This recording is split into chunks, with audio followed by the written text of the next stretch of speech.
They say blood is thicker than water, but no one ever warns you that blood can also be poisonous, silent, slow, and lethal, especially when hidden behind a smile.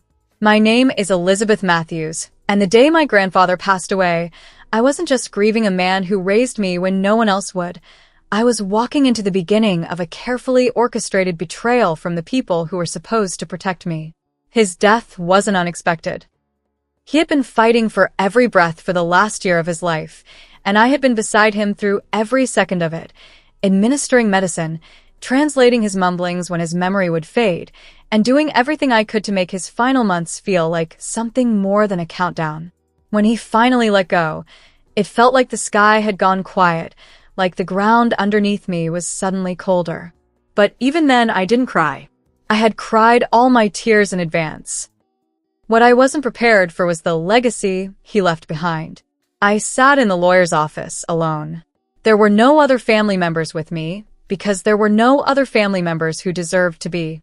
The attorney, an older gentleman named Mr. Holloway, slid the thick envelope across the table with the kind of solemn expression you reserve for sacred things. He didn't speak as I opened it. Inside was the last will and testament of Gordon Matthews, my grandfather, a man who trusted very few, loved even fewer, and had managed to build a fortune worth $12 million over a lifetime of brutal work and land acquisitions in Oregon. The words were written with conviction, as if he had etched each letter with his last breath. To Elizabeth, my granddaughter and only true companion, I give everything. The land, the assets, the accounts, and the legacy. Because she loved me with no price and never once reached for what I had. Unlike the rest. That was it. No clauses. No distribution. No conditions. I remember staring at the paper, trying to process the weight of what it meant, not just the money, but the message. My grandfather had burned every bridge behind him to make sure I crossed safely. And that's when the wolves smelled the smoke. It began subtly. The phone rang more than usual. Voicemails from numbers I didn't recognize. Then came the first visitor. Uncle Peter, my father's older brother, who had once told my mother that I was a strange little thing and suggested that perhaps I should be sent away to a boarding school in Idaho. He showed up at my doorstep with a half-empty smile and a gift basket of dried fruit, acting like we had shared Sunday dinners our whole lives. Lizzie, he beamed, arms wide like he expected me to leap into them. My God, you've grown into a beautiful young lady. I didn't move.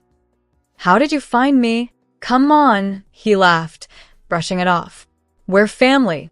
Family always knows. Behind him, I noticed Aunt Karen waiting at the gate, holding a tray of homemade cookies wrapped in pink foil, and beside her was April, my cousin, wearing pearls that I'm pretty sure used to belong to my mother. I didn't invite them in, but somehow, they were sitting on my couch 10 minutes later, sipping tea they didn't ask permission to pour, talking about how proud Grandpa would be of me. April leaned in at one point and gently rested her hand on mine. I know this must feel overwhelming, Elizabeth. So much responsibility, so much money. You shouldn't have to go through it alone. The next day, the real storm arrived. My father called. I hadn't heard from Martin Matthews in 21 years. Not since the night he told my mother he didn't sign up for a dysfunctional family experiment and left without so much as packing his clothes. Elizabeth, he said, his voice somehow both unfamiliar and rehearsed, I know you probably don't want to hear from me, but I've been keeping up. Your grandfather was a strong man. If he trusts you with all this, it means you're even stronger. I said nothing. I was giving him just enough silence to show I was listening, but not forgiving. I've been thinking, he continued, that with all this happening, maybe you need someone by your side. Someone with experience. Someone who has your best interests at heart. I almost laughed. You mean someone like you? He paused. Then pivoted. There's a friend I want you to meet. His name's Nathan Cole. Brillant Mann. Works in estate planning, business development, that kind of thing. Level-headed. Honest. I think you two would really connect. And like that, the trap was laid. When I met Nathan, I understood immediately what my father was doing. He wasn't sending me a consultant. He was sending me a Trojan horse dressed in tailored suits and polished charm.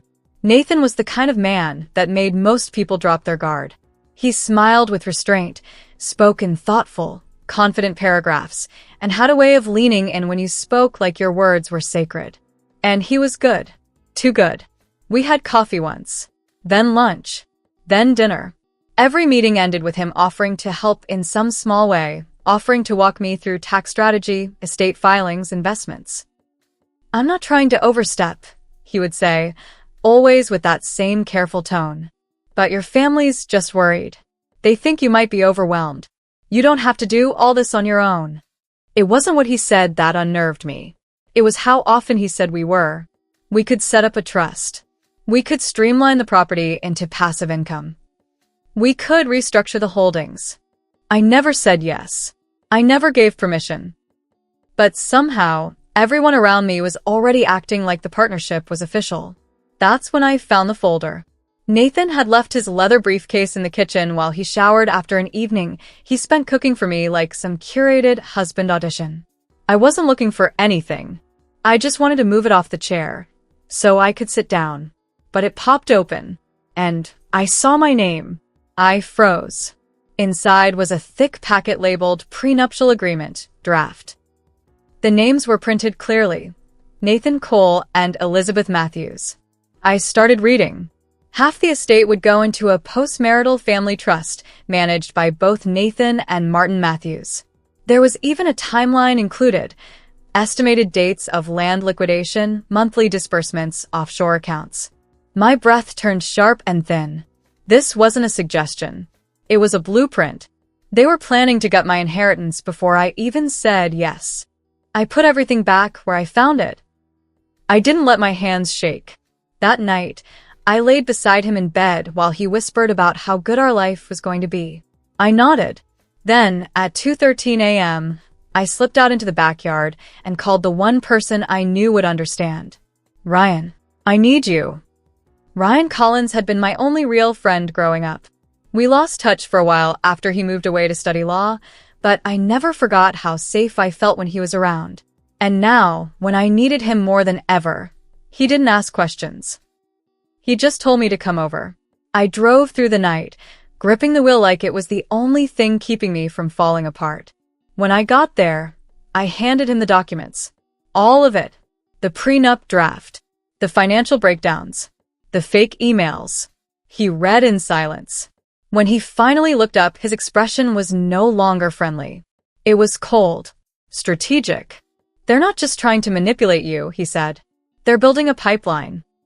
They've already taken your name and attached it to business deals. This isn't just unethical. It's fraud." I swallowed hard. "What do we do?" Ryan leaned forward, eyes locked to mine. "We make them think they've won." "What?" "We go along with it. You accept the engagement. You smile. You act confused. Meanwhile, I'll start pulling the threads. I'll collect everything: audio, texts, digital trails." And then when the moment's right, he didn't even finish the sentence. He didn't need to. "We would burn them." That week, I walked back into my father's house with Nathan by my side and a quiet, glassy smile on my face. They bought it. There was champagne. Laughter. April cried. My father hugged me like he hadn't tried to disappear from my life twice already. "You're making the right choice," he said. I just nodded and let the recorder in my purse capture every word. And if you've ever had someone smile in your face while preparing to destroy you behind your back, subscribe. Because the only thing more dangerous than a fake friend is a family that sees you as nothing more than a number with a $sign in front of it. Elizabeth stood motionless by the bay window of her inherited home, the weight of her grandfather's legacy pressing down on her chest like a stone. The morning light, soft and golden, did nothing to ease the tension simmering beneath her skin. If you're hearing my story right now, and you've ever found yourself surrounded by people who pretended to love you only to get what they wanted, then listen closely, because I promise, I was just like you. They smiled. They hugged. They whispered comfort. And then they moved like wolves behind my back, planning to strip me of everything I had left. After discovering the pre-written prenuptial agreement in Nathan's briefcase, Elizabeth didn't sleep. Her body lay on the bed, but her thoughts never stopped racing. She played back every moment, the careful way Nathan had charmed her, how her father Martin had re-entered her life like a repentant ghost, and the way her distant relatives had suddenly become so warm, so eager to help her navigate the complexities of wealth. But it was all an act. Every handshake, every compliment, every suggestion that she deserved someone strong by her side. It had all been scripted. By the time the sun broke over the trees, she already knew what she needed to do. Her trembling hands clutched her phone. There weren't many people she could trust, not anymore. Most had been silent shadows at her grandfather's funeral, but there was one name in her contact list that meant more than just nostalgia. Ryan Collins. He had been her neighbor growing up, a quiet but fiercely loyal friend who never once treated her like she was different for having wealth. While others had gossiped about her family's estate, Ryan had helped her fix her bike and sat beside her when her parents first divorced. Now, years later, he was no longer the sweet boy from the neighborhood. He was an attorney, a good one with a reputation for fighting against family corruption. She called him, and when he answered and heard the panic in her voice, he didn't waste a single breath on pleasantries. "I'll be there in an hour," he said. And he was. That afternoon, the heavy silence of the mansion's library was broken only by the crackle of the fireplace and the low murmur of betrayal being unraveled. Elizabeth told him everything. She held nothing back. Not the dinners, not the pressure, not the unease she felt every time someone praised her obedience. She even placed the prenuptial agreement on the table in front of him, letting it speak for itself. Ryan's face darkened as he read through the pages. His brows pulled tight, and when he looked up at her, there was no hesitation in his voice. "This isn't just manipulation, Liz. This is fraud, premeditated and calculated. They were going to make you sign this, then bleed you dry." She blinked.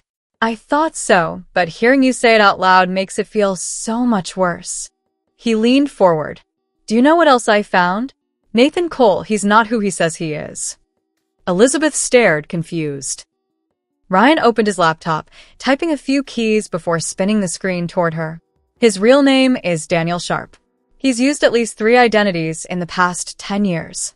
Every one of them connected to wealthy women. And every one of those women lost everything. He marries them, transfers control of their finances, and vanishes. 2 of them tried to sue. One of them got a restraining order." Her stomach twisted so violently she had to grip the edge of the desk. It wasn't just her heart they were targeting. It was her entire life. And then came the final blow. "There's a document being drafted, power of attorney," Ryan said. "They've started the process of claiming you're emotionally unstable. If you resist, they'll have the legal right to take over your assets." They were building a legal trap. Elizabeth couldn't breathe for a moment. "So, they were going to paint me as crazy if I didn't marry him?" Ryan nodded slowly. Exactly. "That's their safety net. Marry him, and you're trapped. Fight back, and they'll label you unfit." The rage was no longer a flicker. It was a firestorm now, roaring through her veins. No. They don't get to do this to me." And that was the moment Elizabeth decided to stop being a pawn in their game. She asked Ryan one question. "Can we stop them?" His reply was quiet, calm, but lethal. "Oh, we won't just stop them. We'll bury them legally." For the next week, Elizabeth became an actress. The performance of her life. She smiled through breakfast meetings with Nathan, letting him think she was still falling for his charm. She walked the gardens with her Aunt Marianne, listening to her gush about wedding dresses and floral arrangements, biting down the disgust rising in her throat. But in the background, Ryan was moving like a ghost in the machine. He hired a private investigator, discreet and efficient, who followed Nathan to a storage unit where fake documents were hidden. Marriage certificates, financial records, and a burner phone. Even more shocking? Phone logs connected Nathan directly to Martin. They had been coordinating everything. Elizabeth barely slept. Every time she closed her eyes, She saw her grandfather's face, the man who raised her to think for herself, to never let the world bend her into something small and obedient. He had trusted her to carry the family name, and now that trust had become a target. The night before the engagement party, she stood on the terrace in her silk robe, feeling the wind chill her skin. She thought about running, about disappearing, about packing a bag and leaving it all behind. But then she thought about what they had done, what they had planned, and that fire returned. She wasn't going anywhere. The engagement party was planned with elegance, crystal glasses, white roses, polished silver, and a live string quartet playing in the background. Everyone who mattered in her father's network had been invited. The house was filled with men in expensive suits and women in designer gowns. They toasted to her future. Elizabeth wore a deep emerald gown, regal, untouchable. A smile curved her lips as she moved from guest to guest, complimenting the decor, thanking them for coming, asking for nothing, suspecting no one. She looked the part, the graceful heiress, ready to surrender her fortune for love. Halfway through the evening, she leaned in close to Nathan and whispered, "Do you know what I love most about this house? The security cameras. My grandfather installed them in every room after a theft years ago. They record everything." Nathan blinked, his glass pausing near his lips. Her smile widened. "I just thought you should know before the police get here." In the middle of section 2, if you're still watching, remember this. When people try to steal from you, when they move behind closed doors to ruin your life, the best revenge isn't violence. It's power. It's control. And sometimes, it's knowing something they don't. Nathan tried to speak, but she turned away before he could find the words. And just as she reached the staircase, she heard it. The sound of sirens outside. Police officers in crisp uniforms stepped through the entrance, followed by a woman with short blonde hair and a badge clipped to her waist. Ryan appeared from the hall with a briefcase in his hand and a smile that didn't reach his eyes. "Mr. Cole," the officer said, "you're under investigation for fraud, identity theft, and conspiracy to commit financial abuse." The guests gasped. Elizabeth didn't look back. She walked up the stairs, her dress flowing behind her like a victory flag. In the reflection of the upstairs mirror, she saw Martin standing frozen near the fireplace, his glass slipping from his hand and shattering on the floor. And in that moment, she knew this wasn't over. Not yet. But she had finally taken back control. And that was only the beginning. Elizabeth stood just outside the courthouse doors, her heart pounding in her chest like a drum echoing in an empty hall. The crisp air filled her lungs as she took a deep breath, trying to steady the storm of nerves and adrenaline raging inside her. This moment, years in the making, was the culmination of every sleepless night, every whispered threat, and every betrayal she had endured at the hands of those who once called themselves family. The same people who had smiled in her face, pretending to care, only to plot behind her back and try to steal away everything her grandfather had left her. She was no longer the frightened girl who had inherited a fortune she didn't understand. She was a woman forged by fire, ready to claim what was rightfully hers and make sure those who had tried to destroy her paid the price in full. Inside the courtroom, the atmosphere was tense and electric, as if the walls themselves were aware of the gravity of the battle unfolding within them. Martin Matthews, her father, sat rigidly at the defendant's table, his usual confident demeanor cracked by anxiety and the knowledge that the secrets he had tried so hard to bury were now being dragged into the harsh light of day. Beside him, Nathan Cole, the man who had schemed to marry Elizabeth not out of love but for control and greed, shifted uncomfortably, his carefully constructed mask of charm faltering under the piercing scrutiny of the prosecution. Elizabeth's Aunt Veronica, once a smiling confidant, now clung to the armrest with white-knuckled grip, her expression pale as she realized the world she had helped build was crumbling around her. Elizabeth took her seat alongside Ryan Collins, her trusted lawyer and steadfast ally, feeling a wave of determination wash over her. This was more than a courtroom trial. It was a reckoning. It was the moment to expose the venomous lies and manipulations that had been spun around her like a suffocating web. The opening statements set the tone immediately. Ryan's voice was firm and unwavering as he detailed the calculated conspiracy designed to wrest control of Elizabeth's inheritance through deceit, forged documents, and coercion. He spoke of the prenuptial agreement crafted not to protect, but to betray. Of secret meetings and hushed phone calls where her father and Nathan planned to declare her emotionally unfit to manage her own affairs. Each word landed like a hammer strike, dismantling the facade of loyalty and family honor that her father had tried so desperately to maintain. The prosecution presented a mountain of evidence. Financial records traced illicit transfers and fraudulent loans. Recordings revealed conversations where Elizabeth's relatives openly discussed how they planned to manipulate her into submission. Witness testimonies unveiled the truth about the toxic environment that had surrounded her since the day her grandfather's will was read. Friends and staff who had worked for the Matthews estate spoke of whispered threats, forced smiles, and the cold, calculated way her father orchestrated the takeover from behind the scenes. Even the family lawyer, once seen as a trusted advisor, was implicated in forging documents and facilitating the illegal schemes. Elizabeth listened to it all with a fierce intensity. Each revelation was a reminder of the darkness she had escaped, but also a validation of her fight. The betrayal cut deep, but it could no longer bind her. When it was her turn to speak, she rose slowly, feeling the eyes of everyone in the room bore into her.